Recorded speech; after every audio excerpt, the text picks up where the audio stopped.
وقال الله سبحانه وتعالى إنا لننصر رسلنا والذين آمنوا في الحياة الدنيا ويوم يقوم الأشهاد. وقال الله سبحانه وتعالى وعد الله الذين آمنوا منكم وعملوا الصالحات ليستخلفنهم في الأرض كما استخلف الذين من قبلهم. وقال عليه الصلاة والسلام نصرت بالرعب. وقال عليه الصلاة والسلام لا يؤمن أحدكم حتى يكون هواه تبعا لما جئت به أو كما قال عليه الصلاة والسلام. میرے انتہائی محترم بزرگوں، دوستوں، عزیزوں، عالمی سطح پر امت غیبی نصرتوں سے محروم ہے. عالمی سطح پر امت سے محروم ہے. افراد کی مدد ہو جانا یا کسی ولی کے ساتھ کرامت ہو جانا یہ کوئی نصرت نہیں، یہ کوئی نصرت نہیں. امت کا جو مجموعہ ہے، مجموعہ ابتلا میں ہے. اور یہ بات بھی حق ہے کہ امت کا مجموعہ غیبی نصرتوں سے محروم ہی نہیں ہے بلکہ مایوس ہے، بلکہ مایوس ہے. اس مایوسی کی علامت یہ ہے کہ مسلمان یہ کہتا ہے کہ اس زمانے میں وہ مدد کہاں ہو سکتی ہے جو مدد انبیاء اور صحابہ کی ہوئی ہے.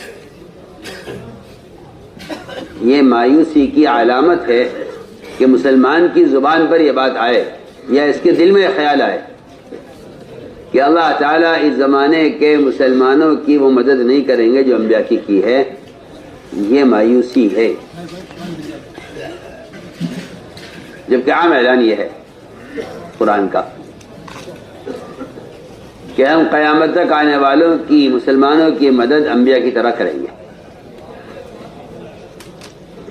بلکہ بعض روایتوں میں تو عجیب بات ملتی ہے. فرمایا کہ 50 کے برابر اجر ملے گا، 10 کے برابر مدد کی جائے گی. صحابہ نے پوچھا کہ کیا ان میں سے 50 یا ہم میں سے 50 اجر کے اعتبار سے، یا ان میں سے 10 یا ہم میں سے 10 مدد کے اعتبار سے؟ فرمایا 10 صحابہ کے بقدر ایک مومن کی مدد کی جائے گی اور 50 صحابہ کے بقدر ایک مومن کو اجر دیا جائے گا.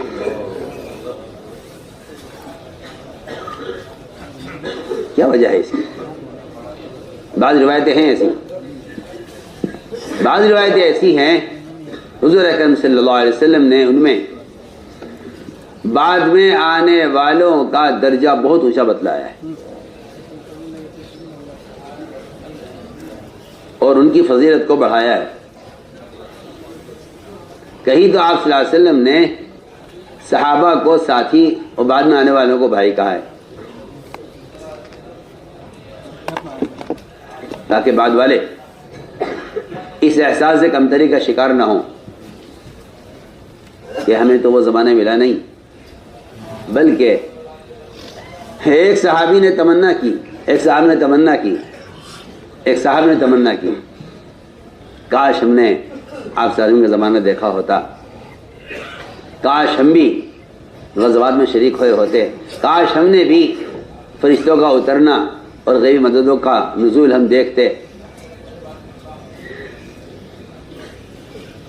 تو صحابی کو غصہ آ گیا اور انہوں نے یہ کہا کہ اللہ کا شکر ادا کرو کہ تم ان حالات سے نہیں گزرے. تمہیں کیا معلوم اس شدت کے زمانے میں تم ایمان پر باقی رہتے نہ رہتے.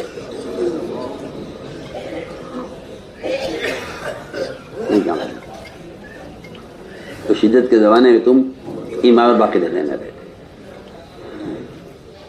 تو میں نے عرض کیا کہ امت اجتماعی طور پر غیبی نصرتوں سے محروم ہے، جبکہ بعض روایتیں ایسی ہیں کہ ان پر غور کیا جائے تو اس سے صاف معلوم ہوتا ہے کہ آپ صلی اللہ علیہ وسلم نے صحابہ سے بڑھ کر ان کے بعد والوں کی ہمت کو بڑھایا ہے، بعد والوں کی ہمت کو بڑھایا ہے. تاکہ یہ سوچ کر مایوس نہ ہو جائیں، یہ سوچ کر باطل سے مغلوب نہ ہو جائیں کہ مدد اور نصرت کا زمانہ تو وہ تھا انبیاء کا اور صحابہ کا زمانہ۔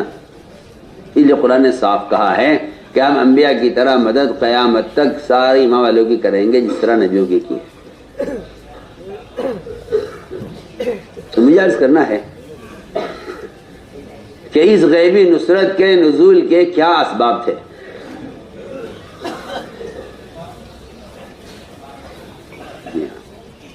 جس کی امت نے مخالفت کی ہے اور جس کا امت نے عملی طور پر انکار کیا ہے،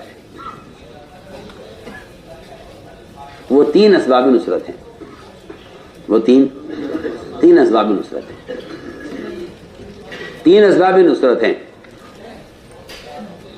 آپس کی اجتماعیت، اتباع سنت اور دعوت اللہ۔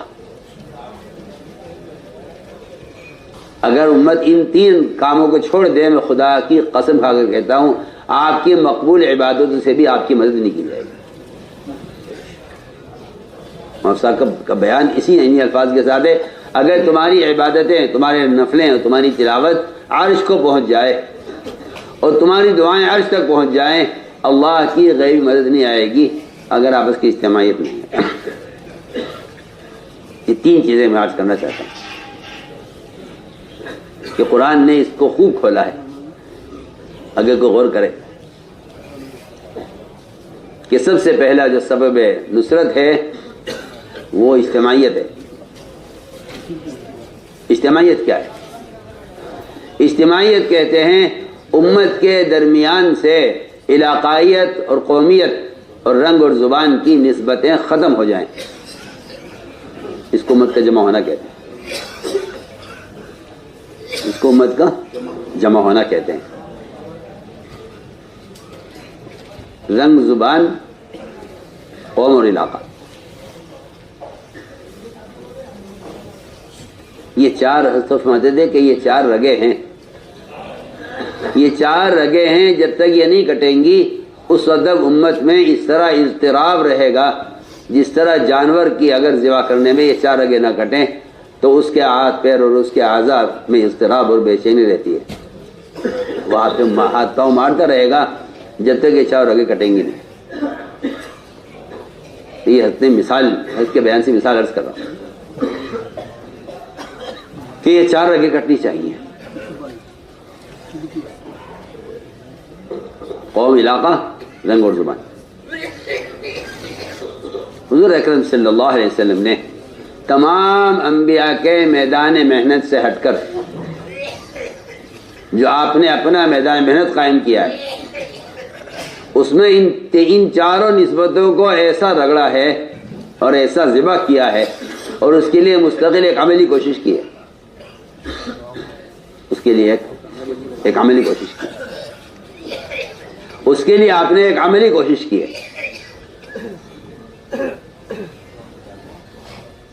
تاکہ یہ نسبتیں ختم ہوں۔ اس لیے میرے نزدیک جلسے، جلوس اور اجتماعات اور کسی موقع پر دین کی کسی نسبت پر جمع ہو جانا یہ کوئی امت کا اجتماع نہیں،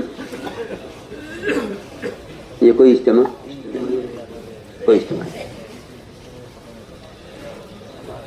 ہم پبلک کے جمع ہونے کو اجتماع کہتے ہیں، یہ خیال غلط ہے، یہ خیال غلط ہے۔ دین کی، دعوت کی، تعلیم کی، میں کہتا ہوں کہ تزکیہ کی نسبتوں پر وقتوں پر جمع ہو جانا پھر بکھر جانا یہ کوئی امت کا اجتماع نہیں ہے، یہ کوئی امت کا اجتماع نہیں ہے۔ اور یہ بات بھی یاد رکھیں کہ صرف ان موقعوں پر جمع ہو جانا یہ بھی کوئی اللہ تعالیٰ کی غیب مدد کے آنے کا کوئی سبب نہیں ہے، صاف بات ہے۔ اللہ تعالیٰ کی غیب مدد کے آنے کا سبب یہ ہے اور امت کی اجتماعیت یہ ہے کہ امت کے درمیان طبقات کا اور رنگ کا، زبان کا، برادری کا فرق ختم ہو جائے۔ آپ صلی اللہ علیہ وسلم نے پہلا کام یہ کیا، آپ نے پہلا کام یہ کیا ہے کہ امت کے درمیان کے طبقاتی فرق کو ختم کیا۔ اس کے درمیان کے طبقاتی فرق کو ختم کیا. دور سے دور اجنبی سے اجنبی آدمی کو آپ نے اپنے یہاں وہ درجہ دیا ہے کہ جس سے کوئی ہمارا آدمی یہ نہ سمجھے کہ یہ صاحب کون ہیں، کہاں کے ہیں، ان کا کون سا علاقہ ہے. جی ہاں، آپ غور کریں. سلمان فارسی رضی اللہ تعالیٰ عنہ ایران کے ہیں. نہ زبان ملتی ہے، نہ علاقہ ملتا ہے، نہ برادری، نہ قوم ملتی ہے، کچھ نہیں.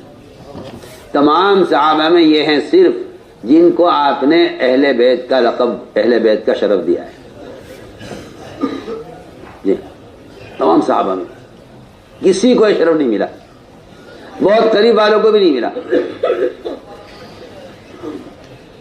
اجنبی کو اہل بیت کہنا یہ ہے کمال. اہل بیت کا تو اہل بیت ہونا ثابت ہے، وہ کوئی کمال نہیں ہے. اجنبی کو اہل بیت کہنا یہ کمال ہے. اور اس لیے حضور اکرم صلی اللہ علیہ وسلم کے یہاں سلمان فارسی رضی اللہ عنہ کا وہ مقام تھا کہ جب آپ ان سے کوئی بات کرتے تھے، کوئی مشورہ کرتے تھے، تو تیسرا کوئی شریک نہیں ہوتا تھا. اتنے معتمد تھے آپ کی نظر میں اور اتنے قریب تھے آپ کے کہ آپ صلی اللہ علیہ وسلم نے سلمان فارسی کی رائے پر خندق کے کھودنے کا حکم دیا ہے. اتنا بڑا جو غزوہ ہوا ہے خندق کا، اور اتنی مشقت کا جو کام ہوا ہے خندق کی کھدائی کا، وہ سلمان فارسی رضی اللہ تعالیٰ عنہ کے اشارے پر، ان کے رائے پر ہوا ہے. آپ سوچیے، ایک اجنبی آدمی کی آپ کے مشورے میں یہ حیثیت ہے کہ آپ صرف ان کی رائے پر خندق کی کھودنے کا حکم فرمائے کہ سلمان کی رائے یہ ہے. اور سلمان نے عرض کیا کہ اللہ، ہمارے علاقے میں دشمن سے مقابلے کا طریقہ یہ ہے، ہم ان کے درمیان ایک خندق کھودتے ہیں، آپ خندق کا حکم دیجیے کھودنے کا. میں ایک مثال دے رہا ہوں. ہماری نظروں میں ایک بیماری ہے، ہماری نظروں میں صاحب ایک بیماری ہے. وہ بیماری یہ ہے کہ یہ کون صاحب ہیں، یہ کون صاحب ہے. یہ ہماری نظروں کی بیماری ہے. اور یہ امت کے افتراق کا ایک ایسا جملہ ہے کہ میں سمجھتا ہوں کہ قرب قیامت کی نشانیوں میں سے ایک نشانی یہ بھی ہے کہ آپ کسی مسلمان کے بارے میں سوچیں کہ یہ کون صاحب ہے، کس پارٹی کے ہیں، کس خیال کے ہیں، کس ذہن کے ہیں، کس حلقے کے ہیں. حضور اکرم صلی اللہ علیہ وسلم نے پہلا کام یہ کیا کہ اجنبی لوگوں کو اپنے یہاں وہ درجہ دیا ہے. اللہ اکبر. جب بعض کفار جاسوسی کے لیے آتے تھے تو آپ صلی اللہ علیہ وسلم کے یہاں ان صحابہ کا مقام دیکھتے تھے جن کی حیثیت اسلام سے پہلے اپنے قبیلے میں کچھ نہیں تھی. حضور اکرم صلی اللہ علیہ وسلم نے حضرت عباس سے کہا تھا کہ ابو سفیان کو پہاڑ کی جو آگے نکلی ہوئی ناک ہے، نو کے اس پر بٹھانا، تاکہ وہ جتنا ہمارے دستے فوج کے گزریں گے یہ ان کو دیکھیں. تو پہلا دستہ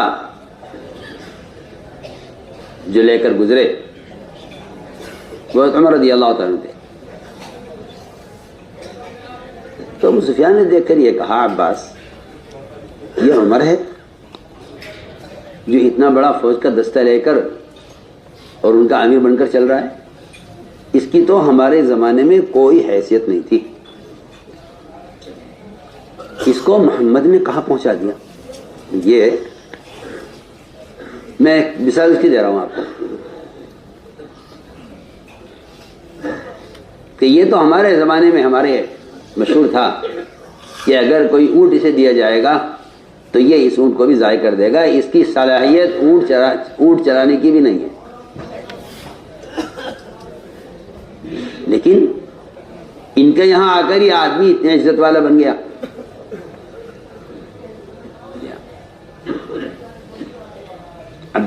ابو جہل کو عبداللہ مسعود نے جب قتل کیا تو ابو جہل نے یہ کہا تھا کہ تم ہمارے بکری چرانے والوں میں ہم تمہیں سب سے زیادہ ذلیل سمجھتے تھے، مگر آج تمہیں اس محمد صلی اللہ علیہ وسلم کی عزت ملی ہے کہ تم قریش کے سردار کے سینے پر بیٹھے ہوئے ہو اور اسی کی تلوار سے تم اس کے سینے کو کاٹ رہے ہو. آج تمہیں جو عزت ملی ہے یہ اسی سے ملی ہے. مگر میں پھر بھی تم سے کہتا ہوں کہ مجھے آج محمد صلی اللہ علیہ وسلم سے اتنا بغض ہے جتنا اس سے پہلے کبھی نہیں ہوا. یہ میں آپ کو مثال دے رہا ہوں.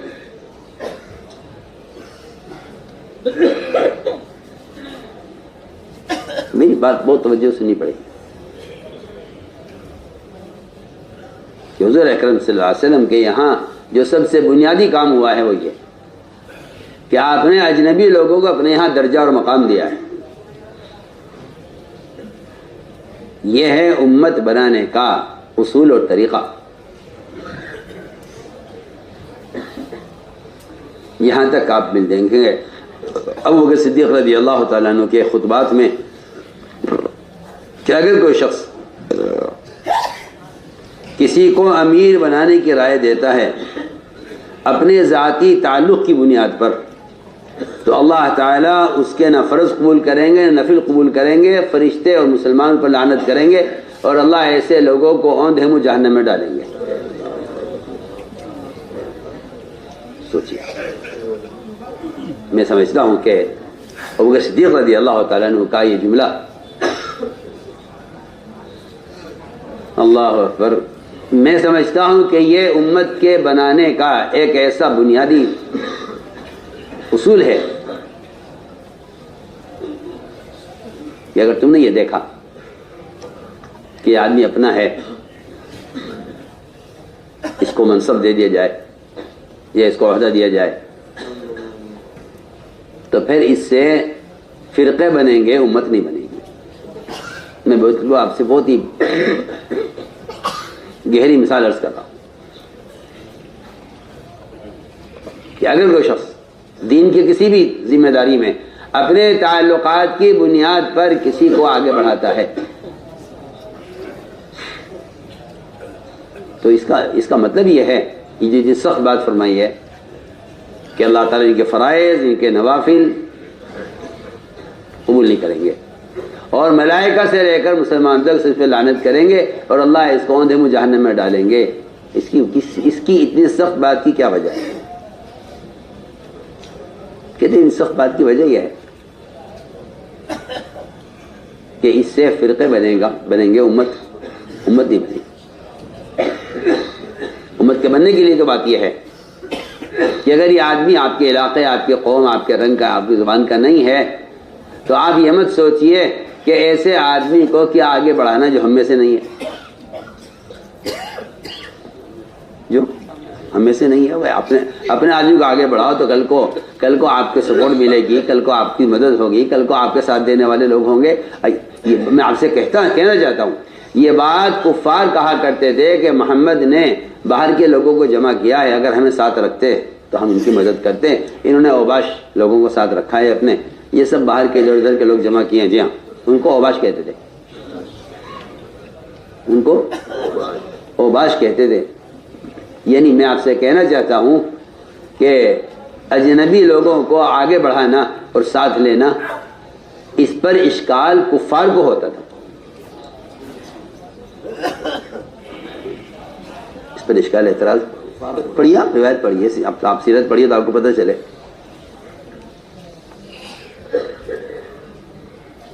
میں آپ سے بے تکلف عرض کرتا ہوں دین کی کسی بھی شعبے میں اگر آپ اس خیال پر ہیں کہ یہ آدمی میری برادری کا ہے، اس کو رکھنا چاہیے، تو میں کہتا ہوں یہیں سے اس شعبے سے غیبی مدد اٹھ جائے گی. اس لیے کہ آپ نے بطور امت کے اس کا انتخاب نہیں کیا ہے، آپ نے بطور فرقے کے اس کا انتخاب کیا ہے. میں آپ سے بہت ہی بنیادی بات کرتا ہوں. کوئی بھی شعبہ اگر آپ شعبے کا منصب کسی کو اس بنیاد پر دیتے ہیں کہ ہماری برادری کا آدمی ہے،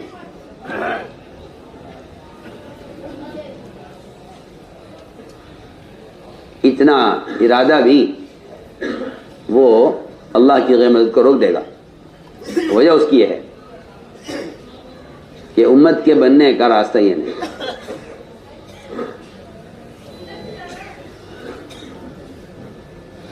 تو میں نے عرض کیا کہ حضور اکرم صلی اللہ علیہ وسلم نے جو سب سے بڑا کارنامہ انجام دیا ہے وہ یہ کیا ہے کہ آپ نے اجنبی لوگوں کو اپنے ہاں مقام دیا ہے۔ بلال رضی اللہ عنہ دیکھ لیجیے آپ، کالے ہیں، حبشی ہیں، نہ زبان ہے نہ رنگ ہے، لیکن اذان کا منصب، اذان کا عہدہ وہ ان کو دیا، حالانکہ اجنبی آدمی ہے۔ جبکہ عمر رضی اللہ تعالی عنہ اور حضرت علی رضی اللہ تعالی عنہ حسنین کے لیے اور عمر اپنے لیے مؤذن بننا پسند کرتے تھے، چاہتے تھے کہ ہمیں مؤذن بنایا جائے۔ عمر رضی اللہ فرمایا کرتے تھے اگر خلافت کی مشغولی نہ ہوتی تو میں مؤذن ہوتا، لیکن امور خلافت کی مشغولی کی وجہ سے اذان وقت پر نہ دے سکوں یا مشغولی کی وجہ سے یاد نہ آئے اور وقت گزر جائے، اس امانت کی وجہ سے میں، کیونکہ اذان امانت ہے، اذان امانت ہے جی، امام تو ضامین ہے مگر مؤذن امین ہے۔ مؤذن کیا ہے؟ مؤذن امین ہے، کیونکہ دو فریضوں کا مدار اذان پر ہے، نماز اور روزہ۔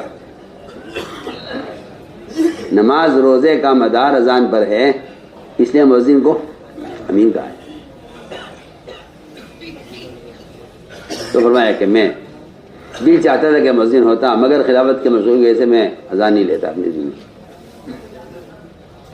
یہ منصب آپ نے بلال کو دیا ہے، وہ تو ایک ظاہری سبب ہے کہ وہ آواز بلند آواز ہیں، ورنہ حقیقت یہ ہے کہ جو آدمی زبان سے بھی کفر کے کلمے کو کہنے پر تیار نہ ہو، اصل اذان کا مستحق وہ ہوتا ہے۔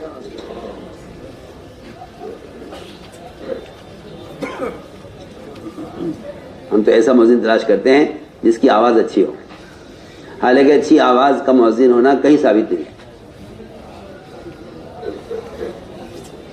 اچھی آواز کا مؤذن ہونا کہیں ثابت نہیں ہے۔ حدیث میں اندھا سوتن ہے، آسن سوتن نہیں، اندھا سوتن، جی ہاں، کہ بلند آواز ہو۔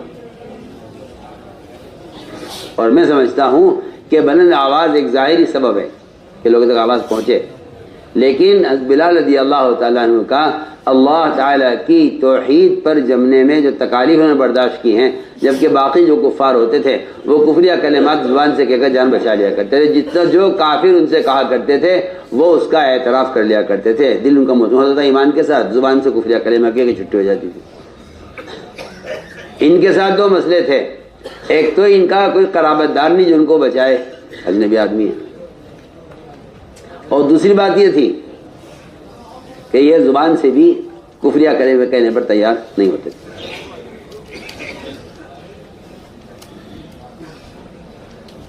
تو میں سمجھتا ہوں کہ ان کا آپ نے انتخاب کیا مؤذن کے لیے، اپنے صحابہ کو یہ سبق سکھلانا تھا، اس لیے کہ بعض مواقع ایسے ہیں کہ حضور اکرم صلی اللہ علیہ وسلم کے سامنے آپ کے قرابت داروں کی تعریف کی گئی تو آپ نے فرمایا کہ تم کن کی بات کر رہے ہو؟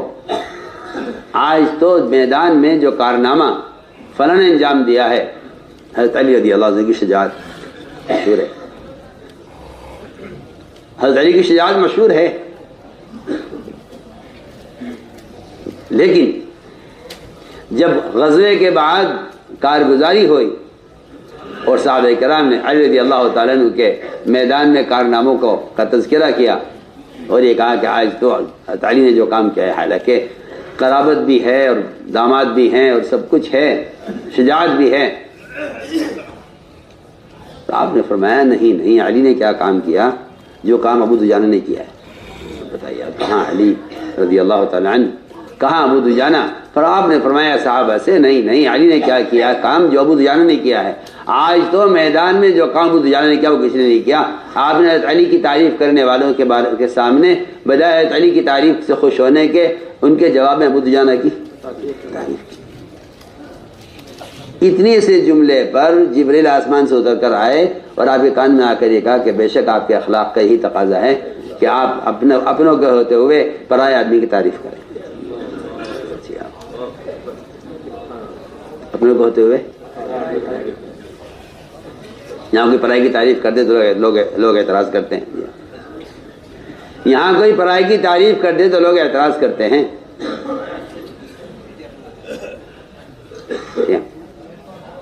اور وہاں جی ہاں قرابت بھی ہے، داماد بھی ہیں، اور جو ان کی شجاعت ہے وہ ثابت ہے. سوچیے آپ، ان کے مقابلے میں ابو دجانہ کی تعریف ہو رہی ہے. اس پر اللہ کی طرف سے جبرائیل آئے اتر کر اور کان میں آ کر کہا آپ کے کہ بے شک انک لعلی خلق عظیم، کہ آپ کے اخلاق ایسے ہی اونچے ہوتے ہیں کہ آپ پرائے لوگوں کی تعریف کرتے ہیں اور اپنوں کی آپ نے وہ بات کو ختم کر دیا اور پرائے کی تعریف کر رہے ہیں. میں نے عرض کیا کہ یہ ایک بنیادی چیز ہے. حضور اکرم صلی اللہ علیہ وسلم نے اجنبیوں کو اپنا یہ مقام دیا ہے. اجنبیوں کو آپ نے یہ مقام دیا ہے، اور اس بات پر آپ صلی اللہ علیہ وسلم نے اپنے گھر والوں کی اس بنیاد پر تربیت کی ہے. ہاں، یہ نہیں کہ صرف اپنی ذات کا آپ کا فعل تھا، نہیں، بلکہ آپ نے اپنے گھر والوں کی اس بنیاد پر تربیت کی ہے کہ تم اجنبیوں کے مقام کو سمجھو، اجنبیوں کے مقام کو سمجھو. سوچیے آپ،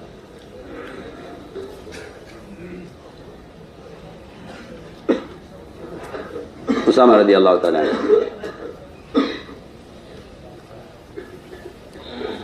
بد شکل بد رنگ مدینہ منورہ آئے تو چیچک نکل آئی.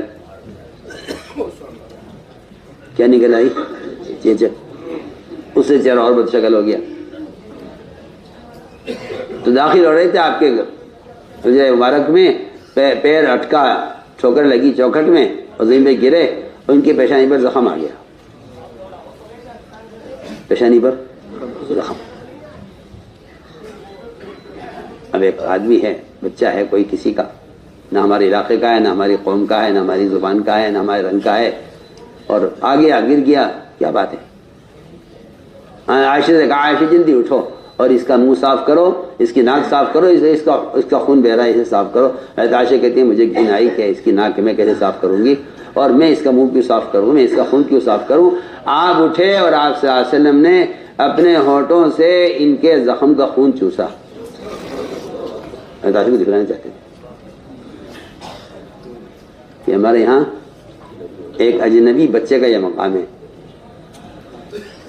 تو آپ ان کے زخم سے خون چوستے تھے اور باہر کلی کرتے تھے. یہاں تک کہ اس طرح کرتے رہے آپ جب تک خون نہیں رک گیا. آپ صلی اللہ علیہ وسلم اپنے ہونٹوں سے ان کا خون چوستے رہے، باہر کلی کرتے رہے، یہاں تک کہ خون رک گیا، اور ناک آپ نے اپنے ہاتھ سے صاف کی. حضرت عائشہ کہتی ہیں آپ سب کچھ مجھے دکھلانے کے لیے کر رہے تھے. حضرت عائشہ خود فرماتی ہیں کہ مجھے یہ منظر آپ دکھا رہے تھے. کہتی کہ اس کے بعد پھر میرے دل میں اس کی طرف سے اجنبیت یا غیریت، یہ کہ یہ کون ہم کون، یا ان کا کیا درجہ ہمارا کیا درجہ، میں بیت الباب سے عرض کرتا ہوں. فرماتے تھے امت میں جتنی خریزیاں ہیں یہ ساری خریزیاں اونچ نیچ کی وجہ سے ہیں اور کچھ نہیں. ساری خریزیاں، سارا اختلاف، سارے جھگڑے امت میں صرف اس کی ہے، اس لیے کہ ہم کہاں، یہ کہاں، ہمارا درجہ ان کا درجہ. جی ہاں. تو میں نے عرض کیا کہ آپ صلی اللہ علیہ وسلم نے پہلا کام یہ کیا ہے کہ امت کے درمیان کے طبقاتی فرق کو ختم کیا. ان کے درمیان طبقاتی فرق کو آپ نے ختم کیا کہ امت امت بنے.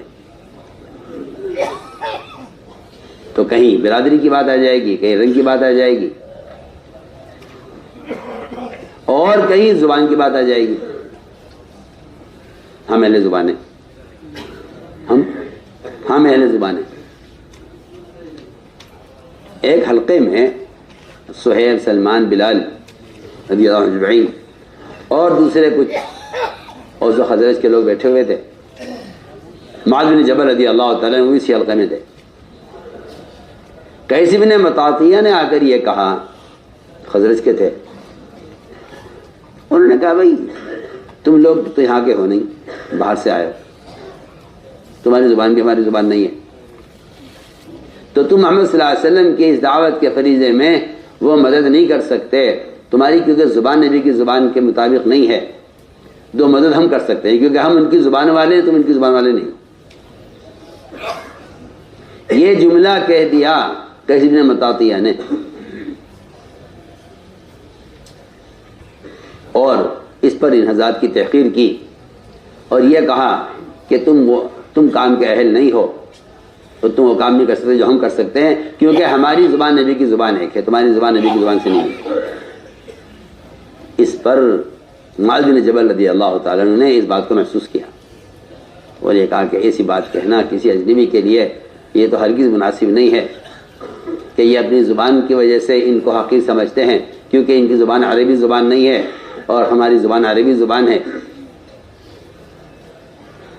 چنانچہ روایت میں ہے کہ معاذ بن جبل کو اتنا غصہ آ گیا کہ انہوں نے قیس بن مطاطیہ کا گریبان پکڑا اور کھینچ کر لے گیا آپ کی خدمت میں. تو جا کر کے کہ رسول اللہ، اس نے ان بیچارے بسطائے صحابہ سلمان، صہیب، بلال اجنبی لوگ ہیں باہر کے آئے ہوئے، ان سے یہ کہا ہے کہ تم اس کام کو کیا کرو گے جو ہم کریں گے، تو تمہاری زبان نبی کی زبان میں تو فرق ہے، یہ تو ہماری زبان ہے، ہمارا کام ہے. آپ کو اس بات پر اتنا غصہ آیا کہ آپ سیدھے گئے ممبر پر اور آپ نے بیان کیا ممبر سے، اور ممبر کے سامنے حضرت معاذ رضی اللہ تعالیٰ عنہ قیس بن مطاطیہ کا گریبان ایسے پکڑے کھڑے ہوئے تھے، ایسے ہی پکڑے کھڑے.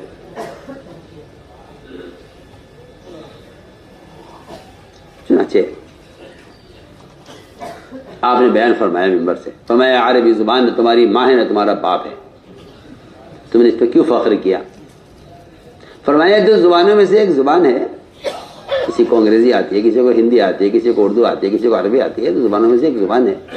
تم نے زبان پر کیوں فخر کیا؟ زبان کی وجہ سے تم نے اپنے آپ کو اس سے بہتر کیوں سمجھا؟ پھر آپ نے فرمایا معاذ سے دعہ الی النار، کہ معاذ اسے قیس کو جہنم کی طرف دھکا دیتے. روایت میں ہے پھر یہ مرتد بھی ہوئے، بعد میں ان کے اسلام لانا بھی ملتا ہے. لیکن میں کہنا چاہتا ہوں آپ سے کہ کسی شخص کو صرف اجنبی ہونے کی وجہ سے حقیر سمجھنا، اس کی کوئی گنجائش نہیں. آپ سوچیے، آپ یہاں زبان کے فرض سے حقیر سمجھا.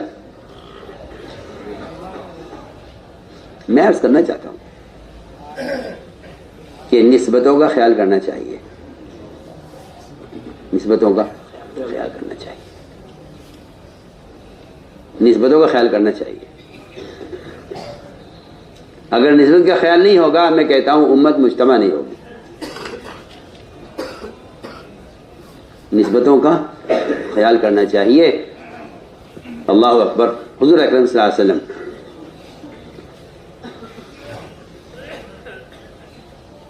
نسبت کا کتنا خیال کرتے تھے، اور آپ کی بات کے آپ کے خلفاء نے کیا نسبتوں کا خیال کیا ہے. اللہ اکبر.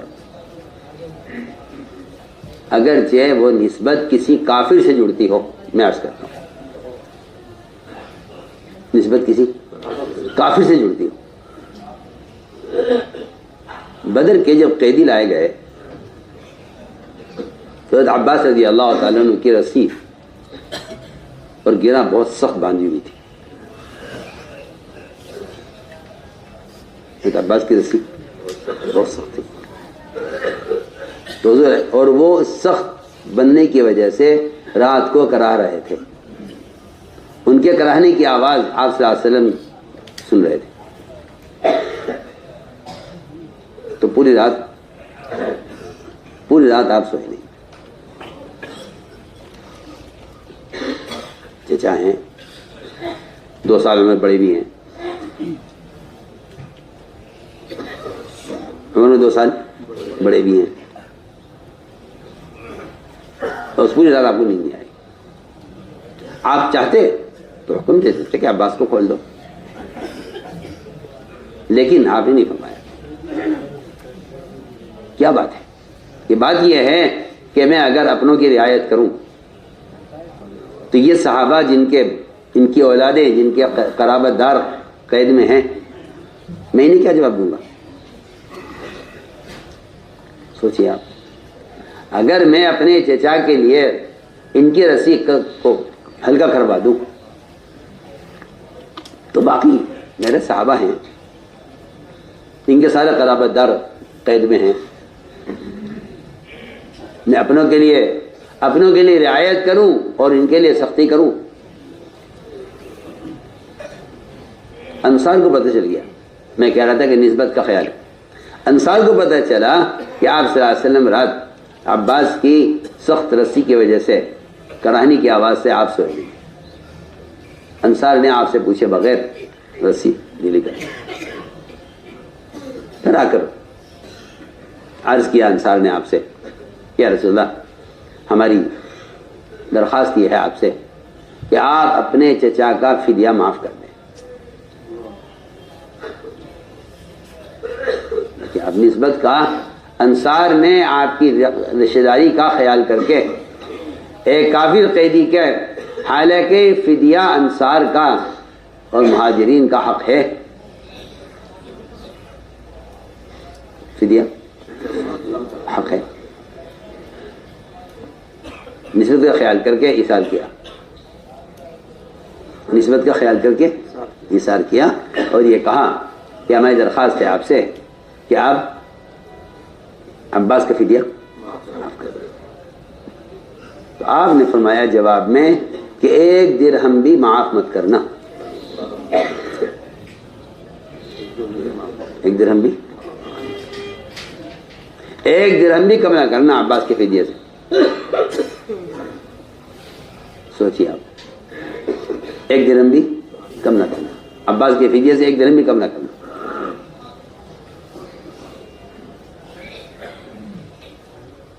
چنانچہ روایت میں عباس نے آپ سے درخواست کی اور یہ کہا کہ میں فقیر ہوں اور محتاج ہوں, میرے پاس کوئی فدیہ دینے کا انتظام نہیں ہے, آپ اگر میرا فدیہ معاف کر دیں. یعنی چچا ہیں, رشتے میں بڑے ہیں, عمر میں بڑے ہیں, بھتیجے سے درخواست کر رہے ہیں. آپ نے فرمایا عباس, تم نے ام الفضل نے چھپ کر جو سونا دفن کیا تھا مکے میں, اس سے دے دو نا فدیہ.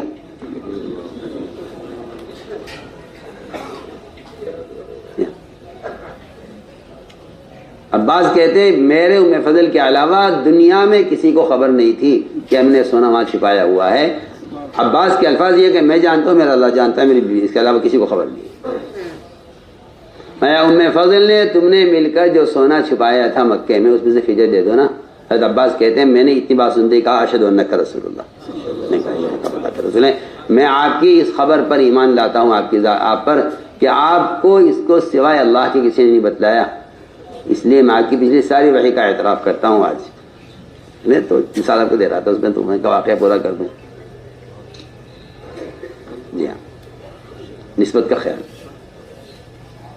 لوگ نسبت کا خیال نہ کر کے زندیق ہو جاتے ہیں.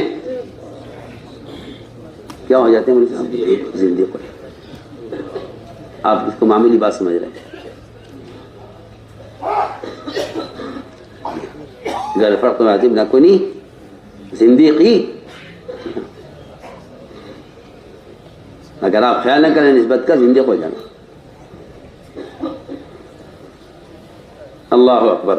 حضرت عباس رضی اللہ تعالی عنہ, عمر رضی اللہ تعالی عنہ جمعہ کی نماز پڑھانے کے لیے غسل کر کے کپڑے بدل کر اس گلی سے گزر رہے تھے جو گلی سیدھی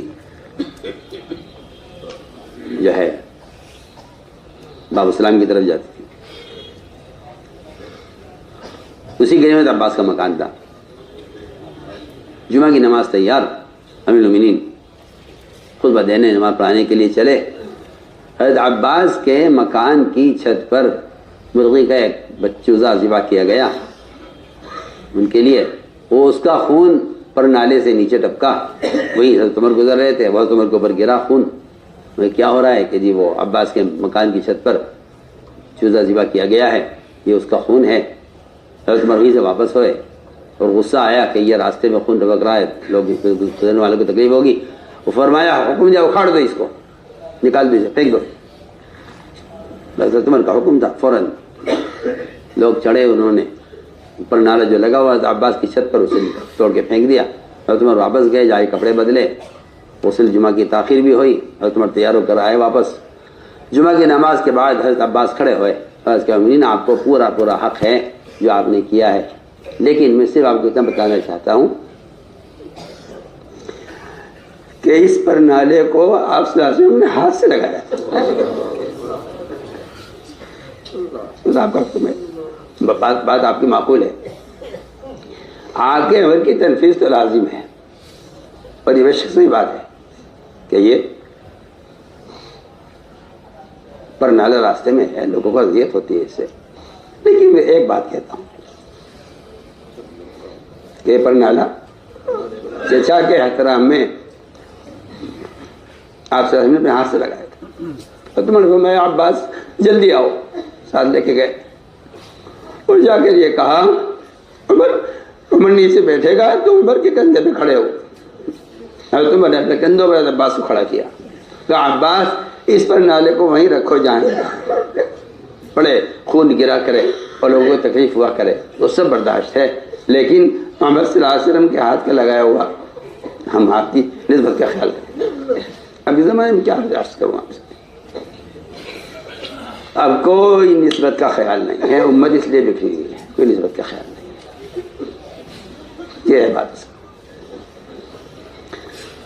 تو میں نے عرض کیا کہ یہ کچھ حقائق ہیں جن پر ہر علاقے کے لوگوں کو اس کا خیال کرنا چاہیے. جی ہاں. تو میں عرض کر رہا تھا کہ آپ صلی اللہ علیہ وسلم نے امت اس طرح بنائی تھی، نسبت کا خیال. جو لوگ میدانوں میں محنت کرتے تھے آپ صلی اللہ علیہ وسلم ان کے فضائل صحابہ کے سامنے بیان کرتے تھے تاکہ لوگ نسبت کا خیال کر کے مجتمع رہیں. کسی کے بعد ایسی گنجائش نہیں تھی کہ آپ کسی کو حقیر یا ہلکا سمجھے. سوچیے آپ ایک صاحب عمر کی خدمت میں حاضر ہوئے، ایک عام آدمی ہاتھ کٹا ہوا یہاں سے. حضرت مجھے کیا ہوا ہاتھ میں؟ کہنے لگے جی میں فلاں غزوے میں تھا، وہاں میرا ہاتھ کٹ گیا. غزوے میں ہاتھ کٹ گیا تھا. بیٹھے رہے، تھوڑی دیر میں کھانا آیا، دسترخوان لگا. جب کھانا رکھا گیا لا کر تو انہیں خیال ہی ہوا کہ میرا ہاتھ کٹا ہوا ہے، یہ لوگ میرے ساتھ کھانا کھانا پسند نہیں کریں گے. تو یہ آہستہ سے پیچھے ہٹے اور اٹھ کے جانے لگے. تم نے سمجھ لیا کہ یہ اپنے کٹے ہوئے ہاتھ کی وجہ سے ہمارے ساتھ کھانا کھانا پسند نہیں کرے گا، یا ہمارے ساتھ اس بات کو پسند نہیں کریں گے ہمارے ساتھ بیٹھے. تو میں یہاں آؤ، بٹھایا تم نے ان کو اور فرمایا لاؤ پیالہ کھانے کا. کھانے کا پیالہ لایا گیا، کھانے کا پیالہ رکھا تھا. حضرت نے فرمایا اس شخص سے فرمایا جب تک تم اپنا یہ کٹا ہوا ہاتھ اس کھانے میں نہیں گھما دو گے ہم میں سے کوئی کھانا نہیں کھائے گا. پسند تھی اس کو. صرف اتنی بات پر کہ ہمارے ساتھیوں کے دل میں اس کے کٹا ہوا ہاتھ ہونے کی وجہ سے اس کے ساتھ کھانا کھانا لوگ پسند نہیں کریں گے. فرمایا ہم ہم سکھلائیں گے سبق انہیں جو تمہارے ساتھ کھانا کھانے سے کراہیت کر رہے ہیں، دن کر رہے ہیں، ہم انہیں سکھلائیں گے سبق۔ چنانچہ روایت میں ہے حضرت نے حکم دیا کہ جب تک تم اس کھانے میں اپنا کٹا ہوا ہاتھ نہیں گھما دو گے ہم میں سے کوئی کھانا نہیں کھائے گا۔ چنانچہ حضرت عمر کا حکم تھا، اس نے اپنا ہاتھ کھانے کے اندر گھمایا، میں سب کو حکم دیا اس میں سے کھاؤ۔ یہ سوچنی ہے کتنی طبیعت میں کراہیت ہوگی۔ ظاہر بات ہے کوئی ہاتھ میں سے کوئی خون نہیں بہ رہا تھا، ورنہ تو کھانا ناپاک ہو جاتا، لیکن ہاتھ کٹا ہوا تھا۔ فرمایا کہ تم یہ سمجھتے ہو کہ تمہارا ہمارے یہاں کوئی مقام نہیں ہے، یہ تمہارے ہاتھ کٹنے کی وجہ سے کھانا پسند نہیں کریں گے، تمہارے ہاتھ اس میں گھماؤ گے تب ہم کھائیں گے اس کو۔ تو میں نے عرض کیا کہ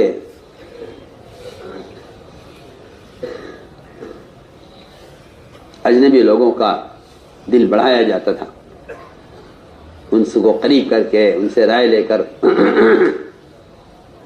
یہ ایک مستقل کام تھا، یہ ایک مستقل ایک کام تھا۔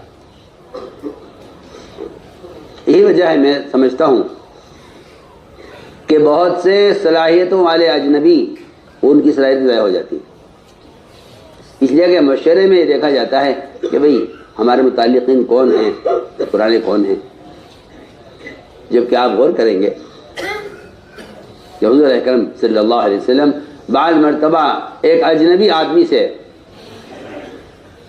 آدمی کو آگے بڑھا دیا کرتے تھے، پرانوں کے ہوتے ہوئے بعض نئے لوگوں کو آگے بڑھایا ہے، بعض نئے لوگوں کو آگے بڑھایا ہے ان کی صلاحیت کی وجہ سے، اور ورنہ وہاں صلاحیتیں ضائع ہوتی ہیں جہاں آدمی صرف تعلقات کی بنیاد پر کام لیتا ہے، وہاں صلاحیتیں ضائع ہوتی ہیں، وہاں صلاحیتیں ضائع ہوتی ہیں جہاں صرف آدمی تعلقات کی بنیاد پر کام لیتا ہے کہ یہ تعلق ہے اس لیے کام لیتا ہے۔ تو تعلقات کی وجہ سے بعض مرتبہ غیر صلاحیت والے آگے چلے جاتے ہیں، اور تعلقات نہ ہونے کی وجہ سے بہت سی کی صلاحیتیں ضائع ہو جاتی ہیں۔ اس لیے ہم نے عرض کیا کہ پہلا کام یہ ہے کہ حضور اکرم صلی اللہ علیہ وسلم نے امت بنائی ہے۔ امت کا مطلب یہ ہے کہ امت کے درمیان کا طبقاتی فرق ختم ہو۔ اس لیے ہمارے یہاں طبقاتی جوڑ کا کوئی تصور نہیں ہے، کوئی تصور نہیں، نہ خروج میں، نہ اجتماع میں، نہ جلسے میں، نہ مجلس میں۔ ہمارے یہاں طبقاتی نہ جماعت ہے، نہ اجتماع ہے، نہ کوئی مجلس ہے، کچھ نہیں ہے۔ میں کہتا ہوں کہ صرف اکرام اور تعلیف قلب کے لیے بھی طبقاتی جوڑ کی گنجائش نہیں ہے، اکرام اور اس کے لیے بھی گنجائش نہیں۔ اس لیے کہ جب کسی بھی قوم کے ذہن میں بات آ جاتی ہے کہ ہم طبقہ ہیں تو ایسی قوم امت سے کٹ جاتی ہے، ایسی قوم امت سے کٹ جاتی ہے جس کو یہ خیال آ جاتا ہے کہ ہم ایک طبقہ ہیں۔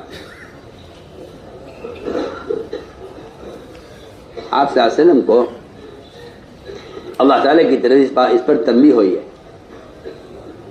آپ کو اس بات پر اللہ کی طرف سے تنبیہ ہوئی ہے، بلکہ روایت میں عتاب کا لفظ ہے۔ جی ہاں، عتاب غیر نبی کے لیے اور معنی میں ہوتا ہے، نبی کے لیے اور معنی میں ہوتا ہے۔ نبی کے لیے عتاب تنبیہ کے معنی میں ہوتا ہے۔ حضور اکرم صلی اللہ علیہ وسلم نابینا صحابی کو اپنے پیچھے مدینے میں خلیفہ بنا کر جاتے تھے، اور یہ فرمایا کہ عاتبنی بہ ربی، کہ میرے رب نے کم مجھ پر عتاب ہوا ان کی وجہ سے۔ یہ کیا بات کیا ہوئی کہ بات یہ پیش آئی تھی کہ آپ صلی اللہ علیہ وسلم کو ایک خیال ہوا تھا کہ یہ خواص مشرکین ہیں، یہ خواص مشرکین ہیں، ایک ان کے ساتھ ایک مجلس ہو جائے تاکہ یہ بات سمجھیں لے، کیونکہ ان کا مقام، ان کا درجہ، ان کی حیثیت ایسی اونچی ہے، اور حالانکہ وہ کفر پر ہیں، مسلمان نہیں ہیں، وہ جانتے بھی نہیں ہے کہ سادگی کیا چیز ہے اور مسکنت کیا چیز ہے، کفر کا بھی کبر ہے، مالداری کا بھی کبر ہے، اپنی قوم کے خواص بھی ہیں. آپ کو یہ خیال ہوا کہ ایک مجلس ان کے ساتھ ہو جایا کرے. انہوں نے خود ہی شرط لگائی ہے کہ ہم آپ کی بات سنیں گے، بیٹھیں گے، مگر شرط یہ ہے کہ جو آپ کے ساتھ آپ کے صحابہ ہیں، ہمارے غلاموں کی حیثیت ان کی نہیں ہے، ان کپڑوں سے ہمیں بدبو بھی آتی ہے، یہ ہمارے ساتھ نہیں بیٹھیں گے. آپ کو خیال ہوا کہ اگر کچھ دیر کے لیے میرے صحابہ الگ ہو جائیں اور ایک جلسہ ایک مجلس ان کے ساتھ ہو جایا کرے تو اس میں کیا حرج ہے؟ انہوں نے کہا کہ ایسے نہیں، زبانی بات نہیں ہوگی، آپ پر باقاعدہ اس کی تحریر بنائیں، اس پہ لکھیں کہ جس وقت ہم آئیں گے اس وقت آپ کے جو بسطاء صحابہ ہیں، فقراء صحابہ، یہ نہیں آئیں گے اس وقت. آپ نے سب سے فرما دیا دیکھو بھائی ان کے لیے وقت ہم نے طے کر دیا ہے. حضرت علی سے آپ نے تحریر لکھوائی اور یہ طے ہوا کہ جس وقت ان خواص کا جوڑ ہوگا اس وقت عوام نہیں آئیں گے. چنانچہ اس پہ عمل شروع ہو گیا. آپ صلی اللہ علیہ وسلم ان سے بات کر رہے تھے. عبداللہ بن ام مکتوم نابینا صحابی، انہیں کچھ پتہ نہیں مسجد میں کیا ہو رہا ہے، کون لوگ بیٹھے ہوئے ہیں، وہ وہاں سے چیخے علی یا رسول اللہ ما علمک اللہ، مجھے سکھلایا، آپ کو سکھلایا ہے. آپ کو ان کے آنے پر غصہ آیا اور ناگواری ہوئی، اس پر عبسہ نازل ہوئی، اس پر عبسہ نازل ہوئی. اسی لیے حضور اکرم صلی اللہ علیہ وسلم نے اس کا اپنی امت کو حکم دیا ہے. بہت اہم بات ہے. اپنی امت کو آپ نے اس کا حکم دیا ہے کہ اگر اپنے اخلاق میں کمال چاہتے ہو تو اجنبیوں کے ساتھ نکلا کرو. اخلاق میں کمال چاہتے ہو تو اجنبیوں کے ساتھ نکلا. میں سمجھتا ہوں کہ صرف پرانوں کا جمع ہو جانا یا نکل جانا یہ ایک اعتبار سے فتنوں کا بھی سبب ہے.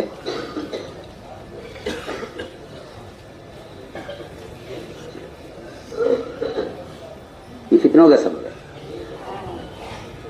یہ فتنوں کا سبب ہے.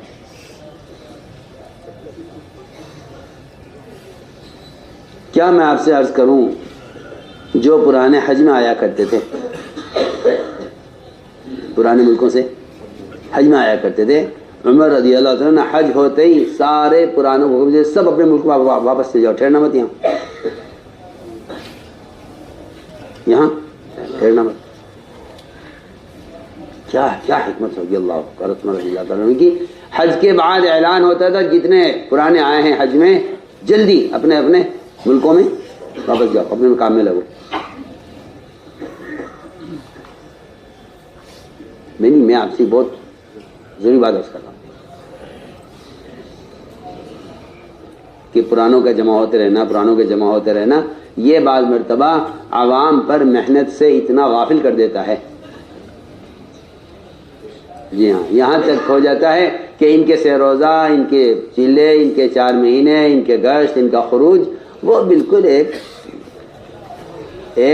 بہت ہلکے درجے کا کام ہو کے رہ جاتا ہے. وہ سمجھتے ہیں کہ یہ عوام کی سطح ہے، ہم تو اس سے آگے بڑھ چکے ہیں بہت، اور اب تو ہماری سطح اس کام کے نہیں رہ گئی ہے، اب تو عالمی تقاضے اور عالمی مشورے ہمارے ذمہ ہیں. اب تو یہ اس کی زمانے کی بات کر رہے ہوں، ہم اس سطح سے گزر چکے ہیں. سمجھتے ہیں یہ کوئی کورس تھا جسے ہم کر چکے ہیں. میں سمجھتا ہوں کہ یہ فتنوں کا سبب ہے، یہ فتنوں کا سبب ہے. اور تمہارا رضی اللہ کا یہ معمول کہ وہ حج میں اعلان کر دیا کرتے، حج ہوتے ہی سب پرانوں کو اپنے اپنے ملکوں میں جاؤ، کام میں لگو جا. تم اگر یہاں مجتمع رہے کچھ وقت، جی ہاں، تمہارا عوام کے ساتھ رہنا یہ تو عوام کی تعلیم و تربیت کا سبب بنے گا. تمہارا ان کو چھوڑ کر آپس میں مجتمع رہنا کہ یہ تمہارے درمیان فتنوں کو پیدا کرے گا. صاف صاف بات موسیٰ کے بیان میں ہے، پرانوں کے بیان میں ہے کہ پرانوں کا جمع ہونا وہ تو صرف کچھ وقت کے لیے جمع ہونا، اصل بکھرنے کے لیے، اصل بکھرنے کے لیے. ایسا نہیں ہے کہ تم اپنے کاموں میں رہو، کاروبار میں، اور اپنے کام میں رہو، اور جب تمہیں جمع کیا جائے مشکل تو تم جمع ہو جاؤ. یہ کوئی اجتماع نہیں ہے. ان کا مختلف جماعتوں کے ساتھ بکھر کر رہنا یہ ان کی ایک حقیقت ہے کہ جو آدمی جتنا عمومی میدان میں رہے گا اللہ تعالی کی طرف سے اس پر کام کے شکلیں اور کام کے تقاضے اتنے کھلیں گے، وہ اتنی ترقی کریں گے تو جتنا عموم میں رہے گا، جتنا عموم میں رہے گا۔ جتنی میں کہتا ہوں کہ یہ ایک حقیقت ہے، یہ ایک حقیقت ہے کہ عالم ہے مبلغ، عالم ہو مولوی صاحب یا مبلغ ہو، عالم ہے مبلغ ہو، یہ جتنا عموم میں رہیں گے ان کے کام میں اتنا ہی زیادہ تفقہ اور ان کے کام میں اتنا ہی زیادہ کی گہرائی پیدا ہوگی۔ یہ ایک حقیقت ہے، عالم و مبلغ ہو۔ جتنا یہ عموم میں رہیں گے ان اللہ تعالیٰ میدان کے حالات ان پر کھولیں گے، کیونکہ امور مشرع کا تعلق میدان سے ہے، تجربات سے نہیں ہے اور معلومات سے بھی نہیں ہے۔ جی ہاں، امور مشرع کا تعلق قدامت سے نہیں ہے، امور مشرع کا جو تعلق ہے اصل میدان سے ہے۔ جو جتنا میدان میں زیادہ رہے گا، میں سمجھتا ہوں کہ ایسے لوگوں کا مشورہ ترقی کرے گا اور ان کے مشوروں میں تقاضے اتنے ہی آئیں گے جتنے ان کے مشورے والے میدان میں رہیں گے۔ یہ میرا یہ تجربہ ہے کہ میدان میں رہتے ان کی سوچ بہت محدود اور ان کے عزائم بہت کمزور ہوتے ہیں، سوچ بہت محدود، عزائم بہت کمزور، جو میدان میں نہیں رہتے ہیں۔ وہ تو میدان میں رہنا آدمی کے اندر ایک تقاضا پیدا کرتا ہے اور اس سے آدمی کا اندر عزم بنتا ہے، اصل عزم بنتا ہے میدان میں رہنے سے۔ تو ہم نے عرض کیا کہ ایک بات یہ ہے کہ عموم میں رہو، اس لیے ایک حدیث میں آتا ہے کہ یہ فتنے پیدا ہوں گے، ان فتنوں کا علاج صرف یہ 3 چیزیں ہیں: عموم میں رہنا، جماعت کے ساتھ چمٹ کر رہنا اور مسجدوں کو لازم پکڑ لینا۔ تین چیزیں حدیث میں ایسی بتائی گئی ہیں کہ اگر اس کا انتظام نہیں ہے ان 3 چیزوں کا تو پھر یہ فتنوں سے بچ نہیں سکتا۔ فتنوں سے بچنے کے 3 اسباب بیان کیے گئے ہیں حدیث کے اندر، ایک ہی روایت کے اندر 3 اسباب: عموم میں رہو، جماعت کے ساتھ چمٹ کر رہو اور مسجدوں کو لازم پکڑو۔ تو ہم نے ایک بات عرض کی ہے کہ حدیث میں اجنبیوں کے ساتھ نکلنے کا جو امر ہے، یا اقسم وغض مع غیر قومک یحسن خلقک، یہ تحسین اخلاق کا ایک نسخہ بتایا گیا ہے کہ تحسین اخلاق کا نسخہ یہ ہے کہ آپ زیادہ سے زیادہ اجنبیوں کے ساتھ رہیں، اجنبیوں کے ساتھ زیادہ رہیں، اجنبیوں کے ساتھ رہیں۔ اسی لیے میں نے عرض کیا تھا کہ معلوم ہے مبلغ ان کی ترقی، جی ہاں، ان کی ترقی اجنبیوں کے ساتھ رہنے میں ہے۔ صحابہ خود فرماتے ہیں ہمارے علم میں جو اضافہ ہوتا تھا وہ جاہلوں کے سوالات سے۔ سوچیے اس بات پہ غور کیجیے، صحابہ آپ کی خدمت میں رہتے تھے، وہ کہتے ہیں ہمارے علم میں اضافہ ہوتا تھا اعراب اور جو ہے کیا کہتے ہیں دیہاتی لوگوں کے سوالات سے۔ وہ آ کے نئے نئے سوال کرتے تھے، ان کے نئے نئے سوالات سے ہمارے علم میں اضافہ ہوتا تھا اور ان کے سوالات ایسے ہوتے تھے آپ جوابات دیا کرتے تھے، اس سے ہمیں فائدہ ہوتا تھا۔ تو ہم نے عرض کیا کہ ایک بات تو یہ ہے کہ آپس کی اجتماعیت میں بہت ضروری آپ سے بات عرض کر رہا ہوں کہ عالمی سطح پر ان مراکز سے ہی جڑنا چاہیے جو مراکز نظام الدین سے متعلق ہیں۔ صاف بات ہے، احترام ادب سب کا سلام ہوگا۔ کیوں؟ وجہ کیا ہے؟ وجہ یہ ہے کہ شیطان کا یہ کام ہے کہ وہ ہر زمانے میں حق سے ہٹانے کے لیے لوگوں کو تذبذب میں ڈال دیتا ہے۔ کس میں؟ کہ ہم کیا ادھر جاویں کیا کریں. جب آدمی ایک راستے پر چل رہا ہوتا ہے تو اچانک اس کو ایک اور راستہ دکھلایا جاتا ہے. ایک راستہ یہ بھی ہے اور اس راستے کو وہ اس لیے پسند کر لیتا ہے کہ اس راستے پر تو فلاں صاحب بھی چل رہے ہیں. جی ہاں بالکل، میں آپ سے بالکل بے تکلف عرض کر رہا ہوں. جب حضور اکرم صلی اللہ علیہ وسلم احد کے لیے نکلے تو عبداللہ بن ابی بن سلول منافقین کے سردار نے یہ کہا کہ ہماری رائے پر کیونکہ عمل نہیں ہوا اس لیے ہم آپ کا ساتھ نہیں دیں گے، کیونکہ آپ نے ہماری رائے پر عمل نہیں کیا. یہاں سے جماعت میں افتراق ہوا ہے. جماعت میں افتراق ہوا، بالکل واضح بات ہے. اس نے صحابہ کی تشکیل کی ہے، اس نے صحابہ کی تشکیل کی ہے اور صحابہ سے کہا. اور ہر زمانے میں اب یہ منافقین کا کام تھا کہ وہ صحابہ کو بچلانے کی کوشش کیا کرتے تھے، یہ بچل جائیں کسی طرح. جی ہاں، تاکہ ان کے مقابلے میں ایک الگ جماعت تیار ہو. وہ اس کی کوشش کیا کرتے تھے مستقل.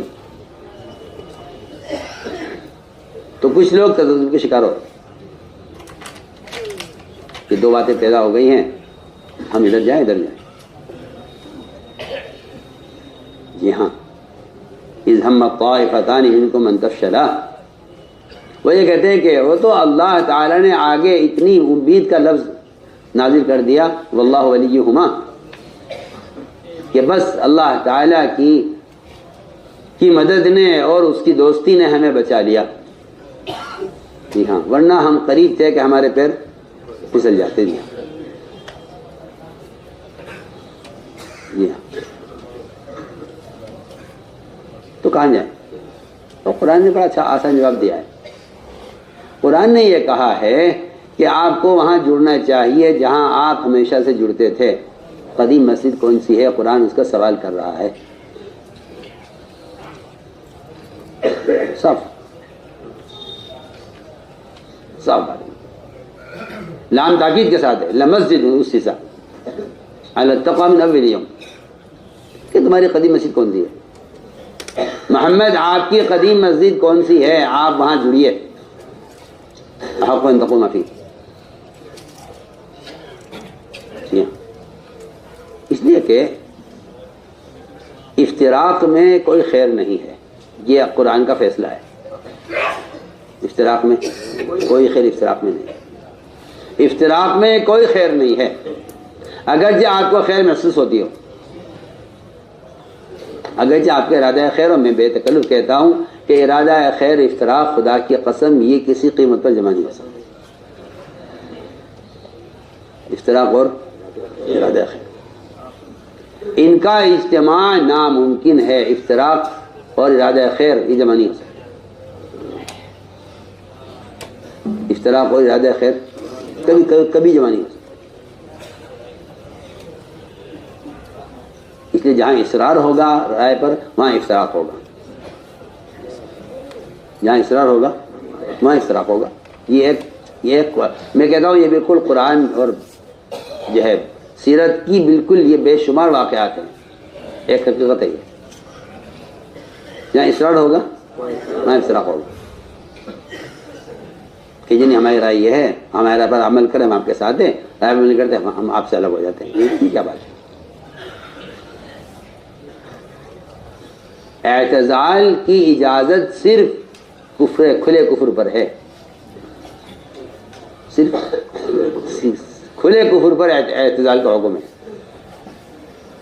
جی ہاں، ورنہ اتنی وسعت رکھی ہے شریعت نے اس میں، اللہ اکبر، کہ اگر نماز کے ترک کا اور اللہ کے انکار کا صحیح حکم نہ کرے امیر، اس وقت تک آپ کے ذمہ اطاعت ہے.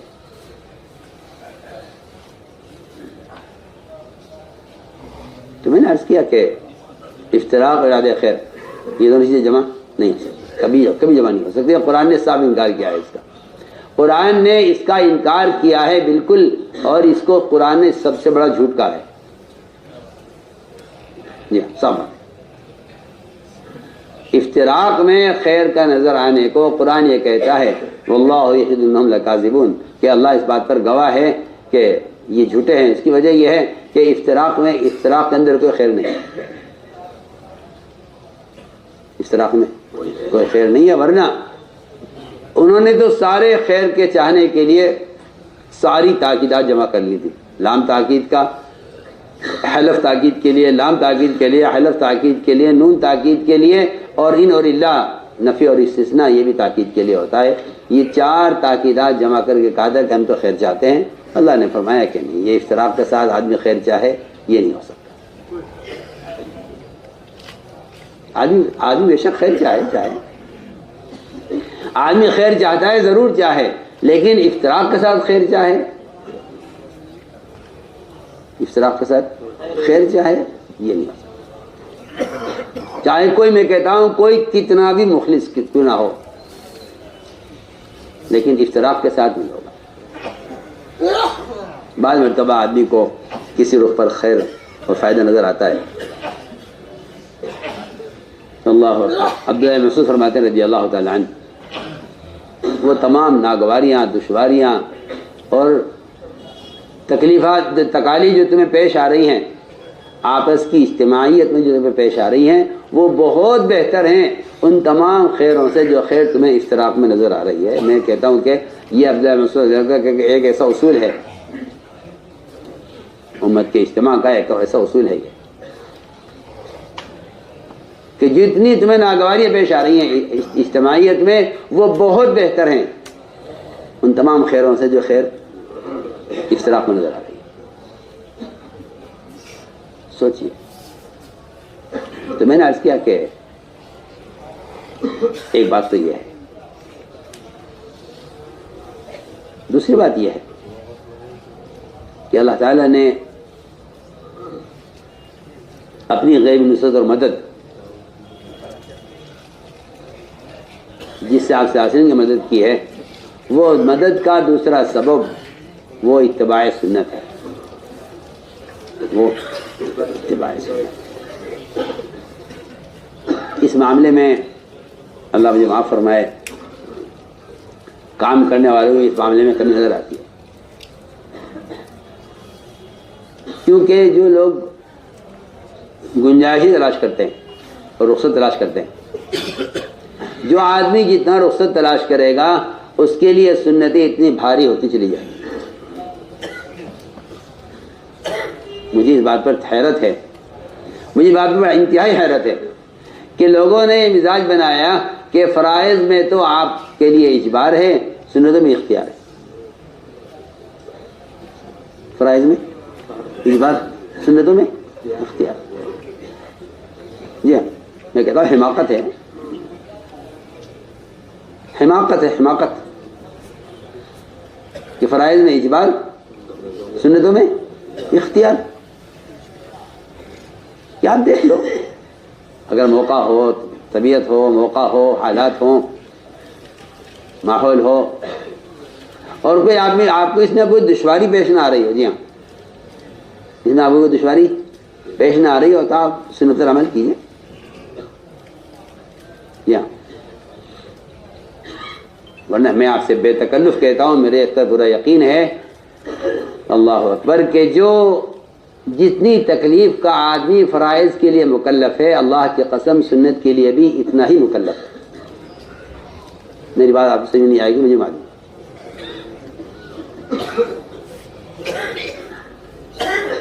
جتنا مکلف ایک آدمی کو اپنے لیے فرائض کے لیے مکلف ہونا چاہیے، اتنا ہی مکلف اس کو اتباع سنت میں اپنی ضروریات کو سنت کے مطابق پورا کرنے میں مکلف ہونا چاہیے. میں آپ سے بے تکلف عرض کرتا ہوں، اس لیے کہ اگر آپ عادات میں اپنے آپ کو مکلف نہیں کرتے اتباع سنت کا، تو آپ اسلام کے ایک حصے معاشرے کو ضائع کر رہے ہیں.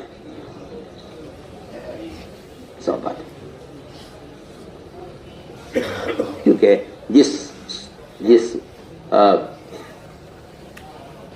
رعب سے مدد کی گئی آپ صلی اللہ علیہ وسلم کی، وہ رعب قیامت تک کے لیے اتباع سنت میں رکھ دیا گیا ہے. وہ رعب قیامت تک کے لیے اتباع سنت میں رکھ دیا گیا. جس رعب سے مدد کی گئی آپ صلی اللہ علیہ وسلم کی، وہ رعب قیامت تک کے لیے اتباع سنت میں رکھ دیا گیا ہے. نصرت بالرعب جو ہے یہ اس کی دوسرا سبب اس کا یہ ہے، اس کا دوسرا سبب یہ ہے اتباع سنت. عمر رضی اللہ تعالی عنہ اور عبداللہ بن عمر ان سے بڑھ کر سنتوں کے ایسے تلاش کرتے تھے عبداللہ بن عمر رضی اللہ عنہ، اور ایسے بے چین ہوتے تھے سنت کی طرف. ان کے بارے میں آیا ہے کہ کسی اونٹنی کا بچہ کسی بیابان میں کھو جائے اور اسے اس بات کا فکر ہو اونٹنی کو گئے ہو پیاسا بھوکا کہیں مر جائے گا، وہ اس کی تلاش میں جتنے بے چین ہوتی ہے اس سے زیادہ عبداللہ بن عمر رضی اللہ عنہ سنت کی تلاش میں بے چین ہوتے تھے. سنت کی تلاش میں بے چین اس لیے بات کرتے ہیں کہ مسلمانوں میں خدا کی قسم جو بزدلی آئی ہے وہ صرف میں کہتا ہوں کہ فرائض کے ترک کرنے سے نہیں، صرف سنتوں کے چھوڑنے کی وجہ سے مسلمان بزدل ہوا ہے. صرف جو آدمی جتنا متبع سنت ہوگا اس میں اس کے اندر باطل اس سے اتنے زیادہ مرغوب رہے گا. جو جتنا متبع سنت ہوگا باطل اس سے اتنا مرغوب ہوگا جو اتنا متبع سنت ہوگا. آپ صلی اللہ علیہ وسلم کی اللہ نے مدد کی ہے اس رعب کے ذریعے. آپ اندازہ کریں کہ اتباع سنت میں کتنی شجاعت ہوگی، اتباع سنت میں کتنی شجاعت ہوگی، اتباع سنت میں کتنی شجاعت ہوگی. آپ اس سے اندازہ کریں. آپ صلی اللہ علیہ وسلم نے پشن لگوایا، پشنا لگوایا اور بدن کا فاسد خون نکلوایا. اپنے علاج وہ فاسد خون نکال کے رکھا ہوا تھا پیالے میں کہیں پھینکنے کے لیے. عبداللہ زبیر سے کہا لو یہ لو اور کہیں ایسی جگہ دفن کر کے آؤ جہاں کوئی اس تک نہ پہنچ سکے. وہ گئے، جا کر غائب کر کے آ گئے. آپ نے پوچھا کہاں غائب کیا؟ کہ میں نے ایسی جگہ جس کو غائب کر دیا ہے، دفن کر دیا ہے، وہاں کوئی پہنچ نہیں سکتا. فرمایا سچ بتلاؤ کیا کیا ہے تم نے؟ پیا ہے اس کو؟ یار کہہ دیا میں نے اس کو پی لیا. آپ کے بدن کا نکلا ہوا فاسد خون عبداللہ زبیر نے پیا ہے. اللہ اکبر.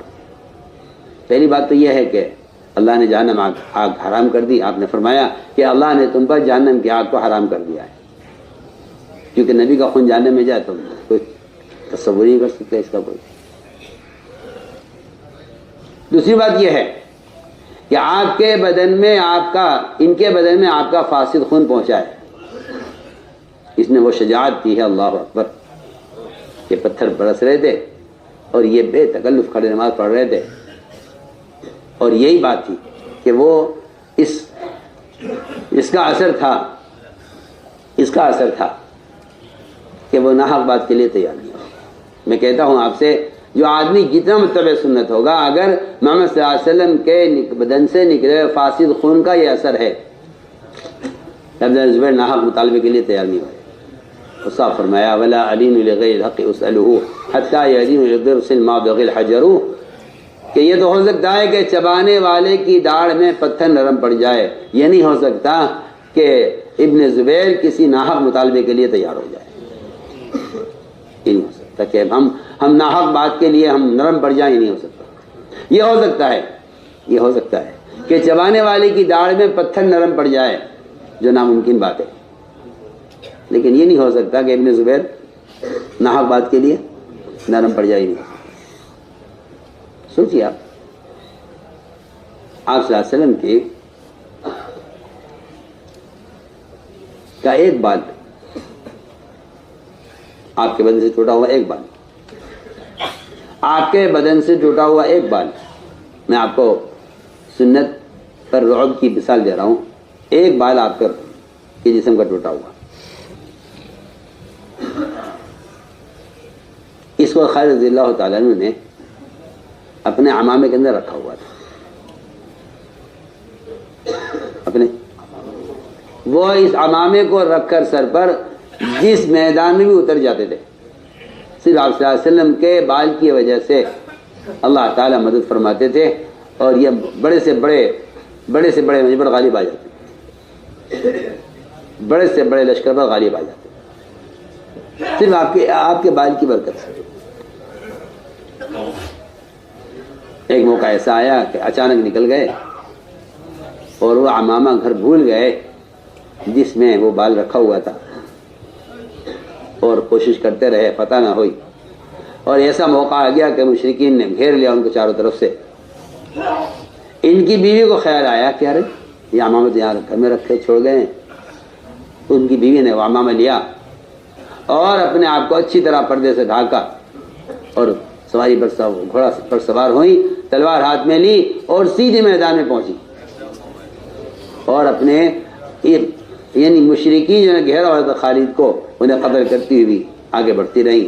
لوگ حیران تھے کہ یہ کوئی فرشتہ ہے، کوئی جن ہے جو اتنی قوت کے ساتھ مشرکین کو قتل کر رہا ہے، آخر یہ کوئی جن ہے یا فرشتہ ہے؟ دیکھے تصور عورت کا تصور بھی نہیں تھا، انہوں نے سر سے لے کر پیر تک اپنے آپ کو اتنا چھپایا ہوا تھا پردے سے کہ کہیں سے ان کا کوئی کھال نظر نہیں آتی تھی۔ سب کو قتل کرتے ہوئے حضرت خالد تک پہنچ گئی، اور جتنا مشرکین نے حلقہ لگایا ہوا تھا ان پر، انہیں سب کو قتل کیا۔ حضرت خالد نے آواز دے کر کہا کہ تو بتلا دی کیوں نہیں، تو جن ہے یا فرشتہ ہے؟ تو اس نے قریب جا کر کہا میں آپ کی بیوی ہوں، اور آپ یہ عمامہ وہاں بھولائے تھے، میں کہتا ہوں آپ سے کہ جب محمد صلی اللہ علیہ وسلم کے بدن سے ٹوٹے ہوئے بال کے اندر اتنی طاقت ہے تو آپ کے بدن سے نکلنے والے اعمال کی کیا قوت ہوگی؟ کیوں نہیں اس کا اندازہ؟ سوچیے، بہت معمولی سمجھتے ہیں، سنتی تو رہ گیا۔ تو میں نے عرض کیا کہ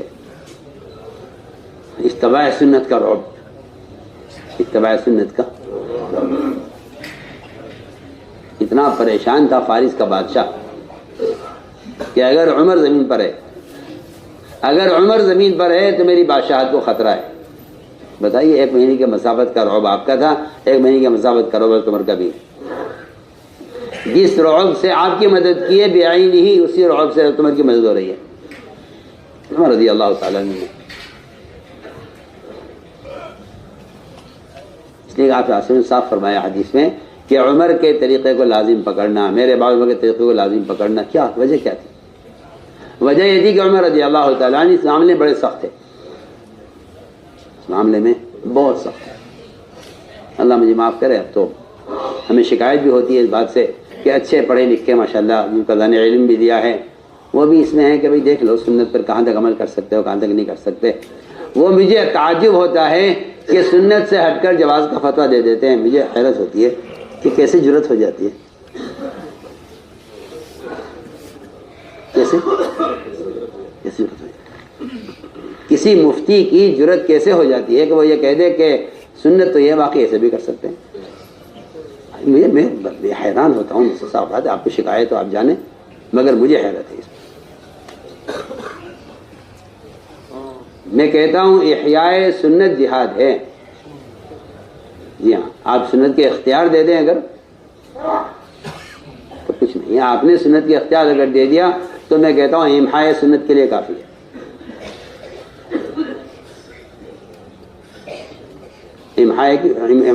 امحاء سنت کے لیے کافی ہے، کہتے کہ بھائی ٹھیک ہے، یہ کر لیتے تو بہتر تھا، باقی یہ بھی کر سکتے ہیں۔ بات کہنا یہ چاہیے کہ اگر آپ اتنے سخت بیمار ہیں کہ آپ فی الوقت اس سنت پر عمل کرنے میں آپ کے بدن کو خطرہ ہے، تو آپ ندامت اور مجبوری کے ساتھ اس سنت کو فی الحال چھوڑ سکتے ہیں۔ اگر آپ یہ قیدیں نہیں لگاتے ہیں تو پھر آپ نے مسلمان کو سنت کا متبادل کا راستہ دکھلا دیا۔ میں کہتا ہوں یہ کوئی جواز نہیں ہے، یہ کوئی جواز نہیں ہے، یہ کوئی جواز کا راستہ نہیں ہے کہ آپ مسلمان کو سنت کا متبادل پیش کریں، یہ کوئی راستہ نہیں ہے، صرف سنتی راستہ ہے۔ یعنی یہ کہنا بہتر تو یہ تھا، یعنی کتنی گھٹیا بات ہے، کتنی گھٹیا بات ہے، کتنی گھٹیا بات ہے کہ آپ یہ کہیں بہتر تو یہ تھا، یوں کر لیتے، یوں بھی کر سکتے ہیں۔ آپ کیوں کہہ رہے ہیں یوں بھی کر سکتے ہیں؟ اس کا مطلب یہ ہے کہ آپ کو سنت پر اصرار نہیں ہے، آپ کو صرف فرائض پر اصرار ہے۔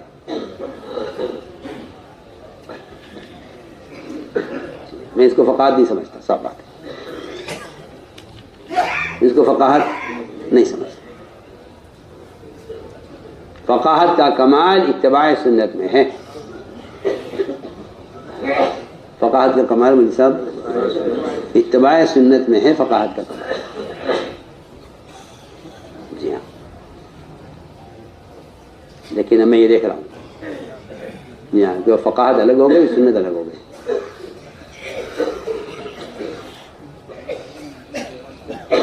کیا میں عرض کروں آپ سے، ہم اپنی فقاہت سے ملازم تو بنا لیں گے لیکن مجاہد نہیں بنا سکتے۔ فقاہت سے آپ ملازم بنا دیں گے، بھائی آپ ملازم ہیں، آپ کے لیے گنجائش ہو جائے گا، مل گیا آپ کو فتویٰ، آپ ان کے ملازم ہیں نا، آپ کے لیے گنجائش۔ آپ نے ملازم بنایا، ملازم کا مطلب یہ ہے کہ آپ نے مسلمان کو کافر کے قانون کے تابع کر دیا، یہ کہہ کر کہ آپ ایسا کر سکتے ہیں۔ کیوں کیا آپ نے مجاہد کیوں نہیں تیار کیا؟ آپ مجاہد تیار کرتے، آپ مجاہد تیار کرتے، آپ یہ کہتے کہ آپ اس سنت کے ساتھ ملازمت کا جہاد کریں، آپ اس سنت کے ساتھ، ہاں اس سنت کے ساتھ آپ ملازمت کا جہاد کریں، آپ جہاد کریں کہ بھائی میری یہ سنت ہے، ہمارا یہ طریقہ ہے، ہم اس کے بغیر نہیں کر سکتے کام، بات ختم۔ میں کہتا ہوں، میں تو عام طور سے کہتا ہوں کہ کیوں تم ایسی ملازمت کیوں تلاش کی تم نے جس میں فنا سنت چھوٹ رہی تھی، کیوں تلاش کی آپ نے؟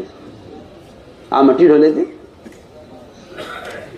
آپ مٹی ڈھو لیتے، کیا بات تھی؟ کیا ضروری ہے کہ آپ ایسی ملازمت تلاش کریں، اس کے لیے تیاری کریں جہاں ایک سنت ختم ہوتی ہو، پھر آپ جا کے استفتاء کریں کہ جی وہ فلاں ملازمت ہے، یہ سنت ہے، میں کیا کروں؟ کہ بھائی مجبوری ہے، اس میں آدمی کیا کر سکتا ہے؟ میں حیران ہوں کہ آپ اللہ کا قانون تو کافر میں پیش نہیں کرتے، کافر کا قانون اللہ کے سامنے پیش کرتے ہیں کہ اللہ میں کیا کروں، کافر یہ کہتا ہے۔ جی عجیب سوچ ہے آپ لوگوں کی، عجیب سوچ ہے۔ ہاں آپ دیکھ لیجیے، سارے غلام بنے ہوئے حکومتوں کے، اور اللہ سے کہتے جی میں کیا کروں، ان کا قانون یہ ہے۔ شرم آنی چاہیے مسلمان کو۔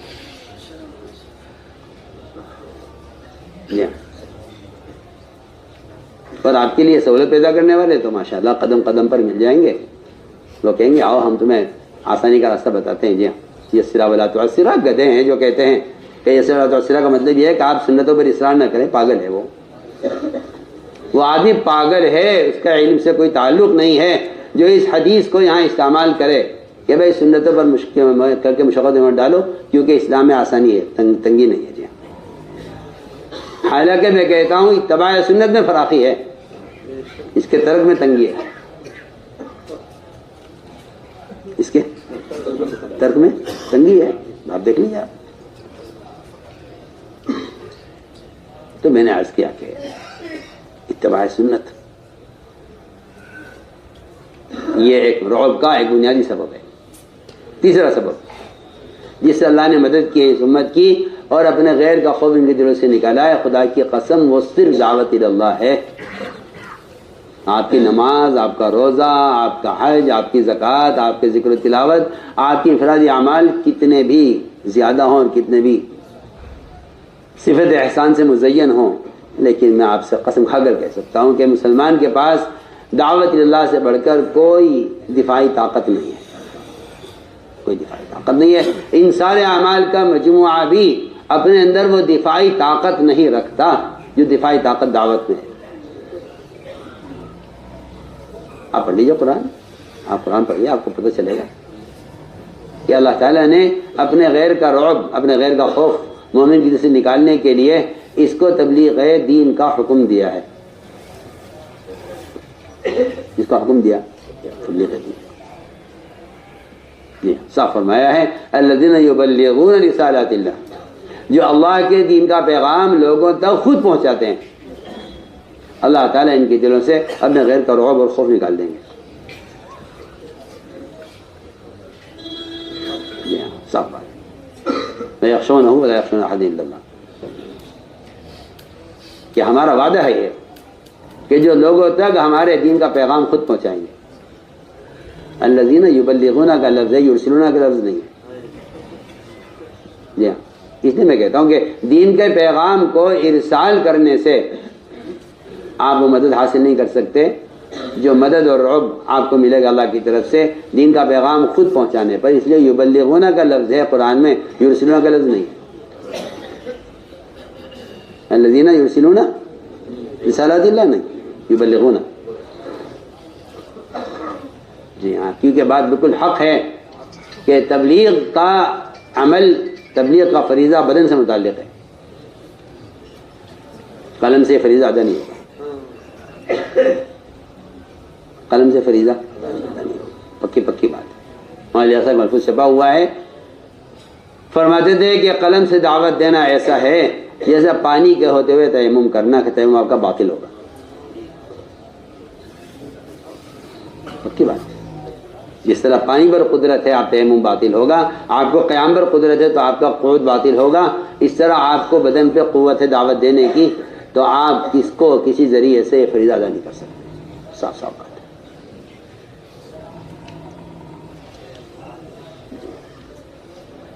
گونگے کے ذمہ فرض ہے کہ وہ ہاتھ کے اشارے سے دعوت دے.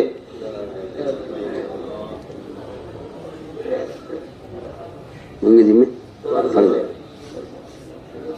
اشارے سے دعوت دے. اگر کوئی شخص گونگا نہیں ہے، وہ زبان سے دعوت نہیں دیتا. میں کہتا ہوں کہ اگر اس سے ہاتھ سے دعوت، منکر کو بدلنے میں ہاتھ سے قوت ہے اور وہ ہاتھ کے بجائے زبان سے دعوت دیتا ہے تو یہ اس شخص کی طرح ہے جسے قیام پر قدرت ہے مگر نماز بیٹھ کر پڑھ رہا ہے. فرض نماز بیٹھ کر پڑھ رہا ہے کہ یہ کہ فریضہ ادا نہیں ہوگا، فریضہ ادا نہیں ہوگا. کیونکہ دعوت اور عبادت میں معاملہ بالکل برابر ہے کہ اگر آپ کے نزدیک اصل کی طاقت ہے تو آپ متبادل سے یہ فریضہ ادا نہیں کر سکتے. بالکل میں صاف بات کر رہا ہوں. دعوت نماز کی طرح فریضہ ہے، تو نماز سے اعلیٰ فریضہ ہے، نماز سے اعلیٰ فریضہ کہ نماز سے اعلیٰ فریضہ ہے دعوت. آپ غور کیجیے،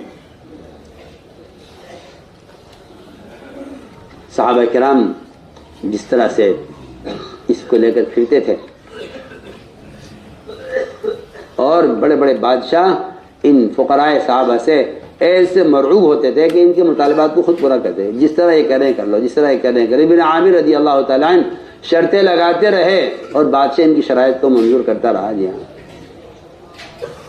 جو یہ کہہ رہا ہے وہ کرو، جو یہ کہہ رہا ہے وہ کرو. بادشاہ نے، لوگوں نے کہا وزراء نے، آپ اس پاگل کی باتیں میں آگے میں پاگل یہ نہیں، پاگل تم ہو، دیکھتے نہیں اس کی بات میں کتنی قوت ہے. یہ کیا بات ہے؟ اس کی بات میں کتنی قوت ہے، کتنا جماؤ اس کی بات میں. میں کہتا ہوں کچھ نہیں ہے، الفاظ ہی تو ہے نا، الفاظ ہی تو ہے. کفار نے یہ کہا کہ ایسا کر لو کہ دریائے دجلہ کا ادھر کا حصہ تم لے لو، ادھر کا حصہ ہم لے لیں، ادھر کی زمین تمہاری، ادھر کی زمین ہماری. یہ مشرکین نے کہا. جی آپ سنیے بات کا اثر. ایک کمزور صحابی،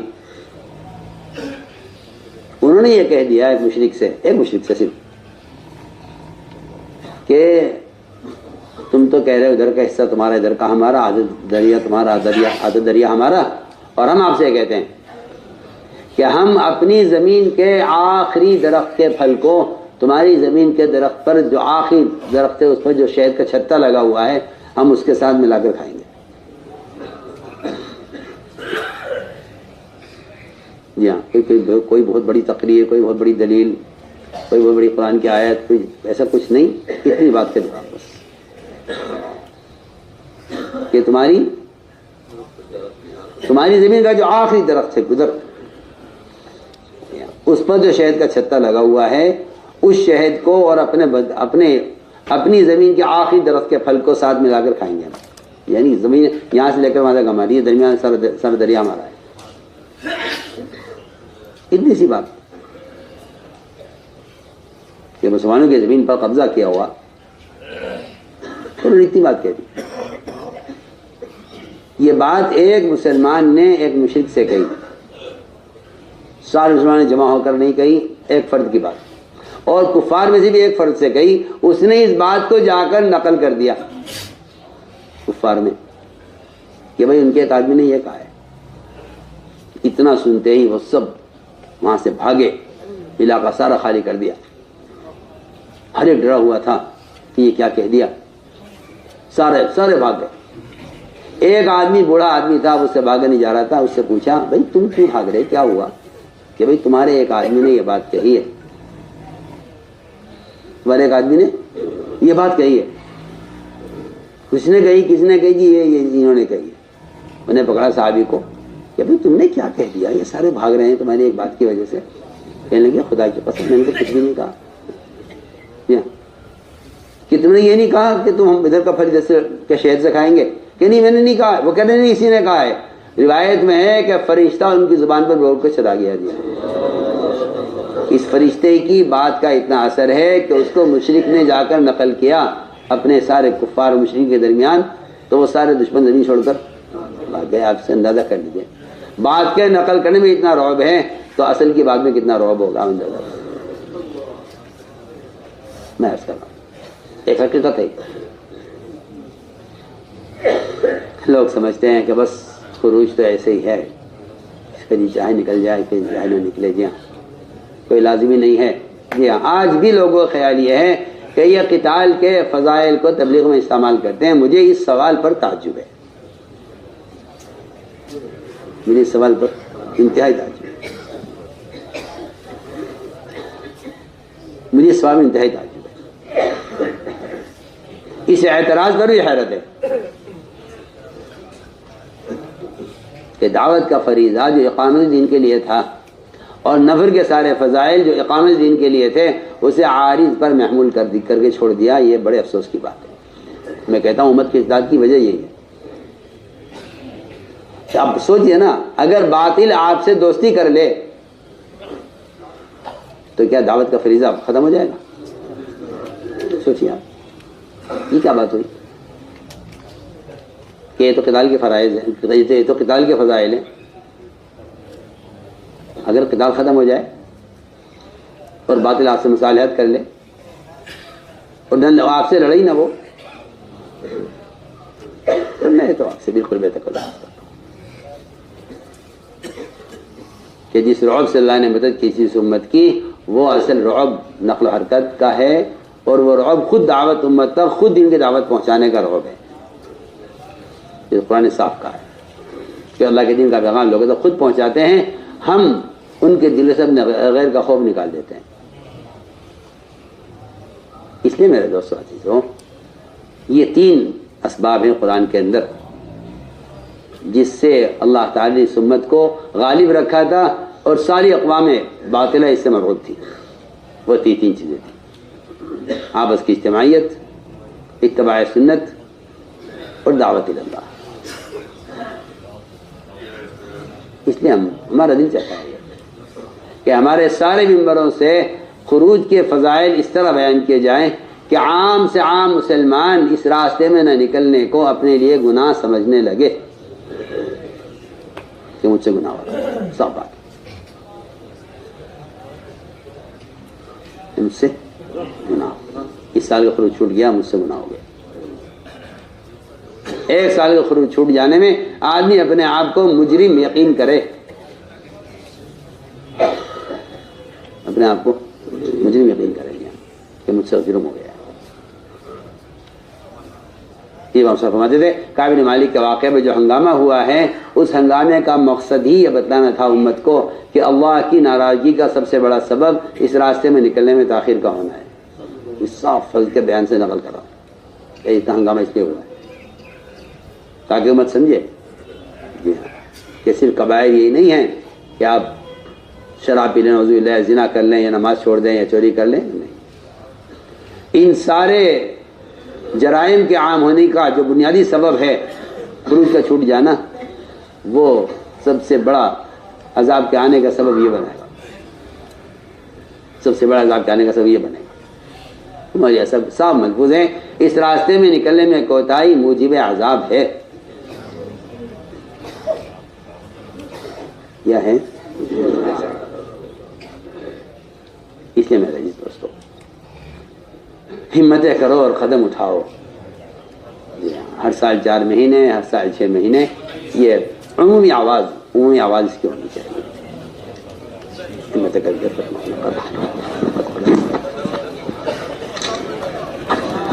بتائیں بھی، ہر سال 4 ماہ 6 ماہ کے لیے بتائیں، ماشاءاللہ۔ دوسرا سال تیسرا سال بھی بتائیں، ماشاءاللہ۔ دوسرے سال کی مکمل جماعت ہے ماشاءاللہ لکھنؤ سے، ماشاءاللہ۔ تیسرے سال کی مکمل جماعت، تیسرے سال کی مکمل جماعت کھلے خرچے سے، ممبرا سے، ماشاءاللہ ماشاءاللہ جی، ماشاءاللہ۔